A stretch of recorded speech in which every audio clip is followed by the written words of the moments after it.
City Ravi ಅವರ ತಲೆಗೆ ಗಾಯವಾಗಿದೆ. ಹಾಗಾದ್ರೆ ಯಾವ ಕಾರಣಕ್ಕಾಗಿ ಗಾಯವಾಯಿತು, ಹೇಗಾಯಿತು ಅಂತ ನೋಡೋದಾದ್ರೆ ಠಾಣೆಯಿಂದ ಹೊರಬರುವಂತಹ ಸಂದರ್ಭದಲ್ಲಿ ಸಿಟಿ ರವಿ ಅವರಿಗೆ ಗಾಯವಾಗಿದೆಯಂತೆ. ಠಾಣೆಯಿಂದ ಹೊರಬರುವಂತಹ ಸಂದರ್ಭದಲ್ಲಿ ಸಿಟಿ ರವಿ ಅವರಿಗೆ ಗಾಯವಾಯಿತು. ಎಂಎಲ್ಸಿ ಸಿಟಿ ರವಿ ಅವರ ಹಣೆಯ ಮೇಲೆ ರಕ್ತದ ಕಲೆ ಕೂಡ ಕಾಣಿಸ್ತಾ ಇತ್ತು. ಸಿಟಿ ರವಿ ಅವರನ್ನ ಠಾಣೆಯಿಂದ ಹೊತ್ಕೊಂಡು ಬಂದಿದ್ದಾರಂತೆ ಪೊಲೀಸರು. ಹೊತ್ಕೊಂಡು ಬಂದಿದ್ದು ಪೊಲೀಸರು. ಇದರ ಜೊತೆಗೆ ಸಿಟಿ ರವಿ ಅವರು ಒಂದು ಕಂಪ್ಲೇಂಟ್ ಅನ್ನ ಕೊಡ್ತಾರೆ, ಬಟ್ ರಿಸೀವ್ ಪ್ರತಿಯನ್ನು ಕೂಡ ಕೊಡಲಿಲ್ಲ. ಇದರ ಜೊತೆಗೆ ಯತ್ನಾಳ್ ಅವರ ಆಗ್ರಹ ಏನಪ್ಪಾ ಅಂತ ಹೇಳಿದ್ರೆ ರಿಸೀವ್ ಕಾಫಿಯನ್ನ ಕೊಡಬೇಕು ಅಂತ ಹೇಳಿ ಆಗ್ರಹವನ್ನು ಪಡಿಸಿದ್ದಾರೆ. ನಮ್ಮ ಲಿಮಿಟ್ಸ್ ಅಲ್ವಾ, ನಾವು ಕೊಡಲ್ಲ ಅಂತ ಕಾಕಿ ಹೇಳ್ತಾ ಇದ್ದಾರಂತೆ. ಬೆಳಗಾವಿ ಪೊಲೀಸರ ನಡೆಗೆ ಯತ್ನಾಳ್ ಭಾರಿ ಆಕ್ರೋಶವನ್ನು ಅವರು ಹಾಕಿದ್ದಾರೆ. ಠಾಣೆಯಿಂದ ಹೊರಬರುವಂತಹ ಸಂದರ್ಭದಲ್ಲಿ ಸಿಟಿ ರವಿಗೆ ಗಾಯವಾಗಿದೆ. ಎಂಎಲ್ಸಿ ಸಿಟಿ ರವಿ ಹಣೆ ಮೇಲೆ ರಕ್ತದ ಕಲೆ ಇತ್ತು. ಜೊತೆಗೆ ಸಿಟಿ ರವಿ ಅವರನ್ನ ಠಾಣೆಯಿಂದ ಹೊತ್ಕೊಂಡು ಬಂದಿದ್ದಾರೆ. ಸಿಟಿ ರವಿ ಅವರು ಒಂದು ಕಂಪ್ಲೇಂಟ್ ಅನ್ನ ಕೊಟ್ಟಿದ್ರು, ಬಟ್ ರಿಸೀವ್ ಕಾಫಿಯನ್ನ ಕೊಡ್ತಾ ಇಲ್ಲ ಪೊಲೀಸರು. ಈ ಪ್ರತಿಯನ್ನ ಕೊಡಬೇಕು ಅಂತ ಹೇಳಿ ಯತ್ನಾಳ್ ಅವರು ಆಗ್ರಹಿಸಿದ್ದಾರೆ. ಗಮನಿಸ್ತಾ ಇರಬಹುದು, ಸಿಟಿ ರವಿ ಅವರಿಗೆ ಗಾಯವಾಗಿದೆ. ಹಣೆ ಮೇಲೆ ಗಾಯವಾಗಿರುವಂಥದ್ದು.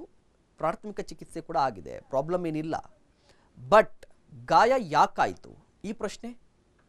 ಪೊಲೀಸರ ವಶದಲ್ಲಿರುವಂತಹ ವ್ಯಕ್ತಿಗೆ ಈ ರೀತಿಯಾಗಿ ಗಾಯ ಆಗಿದ್ಯಾಕೆ, ಇದಕ್ಕೇನು ಕಾರಣ ಅನ್ನುವ ವಿವರಣೆಯನ್ನು ಕೂಡ ಕೊಡಬೇಕಾಗುತ್ತೆ.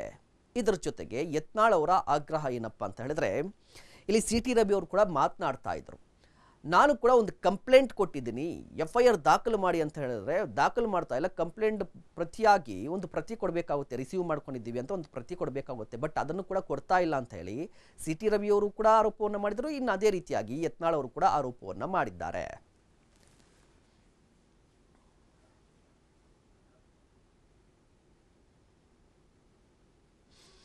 ಸಿಟಿ ರವಿ ಅವರನ್ನ ವಶಕ್ಕೆ ಪಡೆಯುವಂತಹ ಸಂದರ್ಭವನ್ನ ನೀವು ಗಮನಿಸ್ತಾ ಇದ್ದೀರಾ. ಸಿಟಿ ರವಿ ಅವರನ್ನ ವಶಕ್ಕೆ ಪಡೆದ್ರು. ಆ ಸಂದರ್ಭದಲ್ಲಿ ಅರವಿಂದ್ ಬೆಲ್ಲದ ಜೊತೆಗೆ ಬಸನಗೌಡ ಪಾಟೀಲ್ ಯತ್ನಾಳ್ ಅವರು ಆ ವ್ಯಾನಿನ ಮುಂಭಾಗದಲ್ಲಿ ನಿಂತುಕೊಂಡು ಮುಂದೆ ಹೋಗಲಿಕ್ಕೆ ನಾವು ಬಿಡೋದಿಲ್ಲ ಅಂತ ಹೇಳಿ ಪ್ರತಿಭಟಿಸಿದ್ರು. ಆ ಸಂದರ್ಭದಲ್ಲಿ ಅವರನ್ನ ಪೊಲೀಸರು ಪಕ್ಕಕ್ಕೆ ತಡೆದ್ರು. ಜೊತೆಗೆ ಸಿಟಿ ರವಿ ಅವರನ್ನ ವಶಕ್ಕೆ ಪಡೆದು ಕರ್ಕೊಂಡು ಹೋಗ್ತಾ ಇದ್ರು.